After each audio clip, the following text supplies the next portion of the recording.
We moved out of our last house a week ago, and I'm glad we did. It was definitely not safe there, especially for a man like me who has a young family to take care of. I think if I hadn't decided to get the hell out of there, I would have failed my family and I would probably have lost them too. Eventually, there was nothing obviously wrong with the house. Actually, I suppose it was just a regular detached family home in a suburban neighborhood. I think the first thing that struck me as off about it is the fact that all the houses on that street had been built sometime in the 1980s. The odd bit about that is the fact that nobody had actually lived there in almost 3.5 decades. Nobody had ever lived in that house. But what could be wrong with that? It didn't ring any alarm bells, apart from the normal sort, like does the electricity still work, and is the boiler outdated on top of that? We had to check if there were any pests or squatters. Nope, nothing there. The house was well built and hadn't let anything in, so it seemed, at least. Once we were settled in, we were actually very happy there. I think, although I find it hard to believe now, we wanted the house to be our home for a good long time.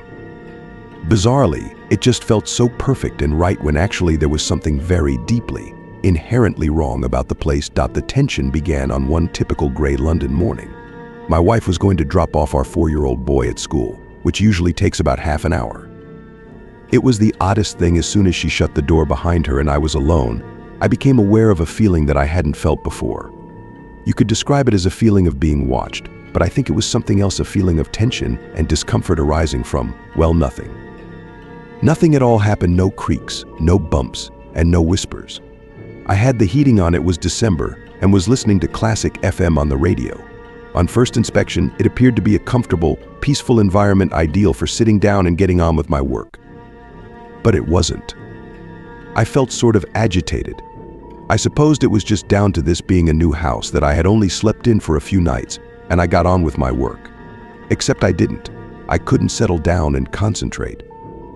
I found myself wandering around the house, walking slowly around every room. There were a few boxes of things that still needed to be unpacked, and some rooms that were still quite bare. I refused to accept it, but a tiny part of my subconscious expected that there was an intruder in the house. I was in the room farthest away from my study, so I could just about hear Bach's cello suite or whatever the heck it was playing upstairs. I stayed at the window waiting for my wife to turn up in her car. It was incredible how quickly the mood shifted as soon as my wife stepped into the house. As soon as I was no longer alone, the uncomfortable feeling lifted, and I could actually feel the warmth of the central heating, and my tea with a tablespoon of honey in it actually tasted sweet. Even the rain clouds, which had started to drizzle outside, seemed friendlier. The next morning, I did the school run, just as a little experiment. I was driving back when I got a call from my wife. I don't think she wanted anything in particular apart from company. Her tone was very casual. It almost sounded forced, and she was only asking when I would be back, but in a prolonged way, as if she wanted to keep the call as long as possible. I had some idea why she was calling. She was getting the feeling too. She probably felt it more, because women are more tuned in to these subtleties in an environment. She didn't mention anything when I returned regarding the feeling, but through her smile I could see that she was a tiny bit spooked. To be honest, it was nothing really, just a feeling that people get sometimes. The only odd things about it were that it happened when we were alone, and that it happened to both of us. Well, still, some places are just like that.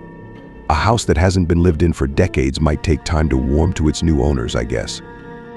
The next day, while my wife was out getting the groceries, I made a little discovery. The strange feeling grew more intense in certain parts of the house.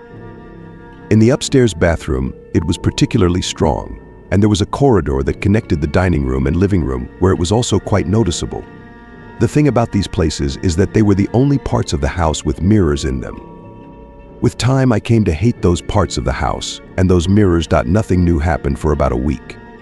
I just avoided being in the house by myself, and I noticed my wife did the same, although we never discussed the fact that we felt uncomfortable being alone. It was a new house. We didn't want to spoil our first days there with negativity. But a certain negativity hung about the place nevertheless. It was not obvious, it was not intense, but it was always there. It felt somewhat hostile, as if we were sharing the home with something that didn't like us being around. I read up online while my wife wasn't looking that some places just have what they call negative energy. Apparently, this is the result of many things such as poor lighting, bad feng shui, and bad things that have happened in the past in the place. Ironically, we installed brand new high-power light bulbs. My wife had a whole book on keeping good feng shui. And as for the whole bad things happening in the past thing, nobody had ever lived in the house before. I mean, how could anything bad have happened there if nobody had lived there before? At least our little boy didn't seem affected. He was playing just as happily as ever with his toys. A work overload had preoccupied me and his mother lately, so we didn't spend as much time with him as usual. He didn't seem to mind. He even managed to invent an imaginary friend to play with. There was this one night, however, when I came home from work late to find my son in bed and my wife waiting for me in the living room. As soon as I came through the front door, I was greeted with a thick, heavy presence. It gave me a bad feeling immediately. I knew at once that something was not right. And yet, everything seemed fine. We ate dinner in front of the television, washed up, and then got ready for bed. We both joined our son upstairs to sleep, and soon enough we had both dozed off, except I was suddenly disturbed from my sleep. It was nothing unnatural, in fact. It was the very call of nature that woke me up. I needed to use the loo. I got up and put on my slippers and nightgown. It was absolutely freezing, being a winter's night. But when I stepped into the bathroom, I was shocked by how cold it was. It was not safe, how chilly it was in there. I looked at myself in the mirror for a bit, then sat on the toilet seat to do my business. That mirror was giving me a bad feeling. I kept imagining that I could see something moving around in the mirror, and yet there was nobody else in the room but me, not even a fly or a bug. It happened at least 3 times, then I got up, washed my hands, and just stared into the mirror for a while just to make sure. It eventually made me uneasy, so I hurried back to bed and actually found myself hiding my face with the duvet. I think I saw something moving in the mirror again the next night, and the next. I think I even saw a face in the downstairs hallway mirror as I walked past, for a split second. Of course, I knew it was only my imagination. Definitely just a side effect of all the negative energy in the place. It was getting more irritating than frightening, so I decided to ring up one of those priests, those spiritual sorts, who know how to brighten up places with negative energy in them. She turned up while our son was at school, a frail old Japanese woman who must have been 80 years old at least. Her son dropped her off since she was very weak and unable to walk the distance. Anyway, she came in smiling faintly and telling us in broken English that she would just take a walk around the house to get used to it. I and my wife sat quietly in the living room personally. I don't think she was all too happy about the house being checked out by what she referred to as an exorcist. I showed her the web pages about clearing negative energy, and she agreed with a sigh. After all, it was good feng shui to have your house cleared. The spiritual woman came downstairs after about 10 minutes. In spite of how bony and old she was, she made the place feel very secure and comfortable. I almost wanted her to stay with us so that we could be assured that we would have no negative energy. But something happened that made us wonder if it really was negative energies making our house the way it was. Anyway, she came into the living room and told us that she had burnt incense in some of the rooms and that she was going to go over the rooms again just to clear out any remaining negativity. But then she suddenly went stiff, and her quivering smile became a screwed-up scowl and her watery eyes hardened. We thought she was having a stroke and reached for the telephone to call an ambulance. Turns out she was fine. She told us not to touch anything or move. We listened and watched, dumbfounded, as she rushed to the wall with impressive speed and pressed her ear against it. She whispered some words which we couldn't hear, and she seemed to be receiving a reply as her expression changed and contorted. Whatever she was hearing can't have been good, because she gave a shriek and sprang away from the wall. The room darkened noticeably, like when a cloud covers the sun. You know, live this house. The old woman grabbed my wife by the shoulders and shook her firmly as she said this. Why not? I asked, as my wife was too taken aback to reply. Man in the walls. She shrieked. There is man live in the walls. Bad man. Man in the walls.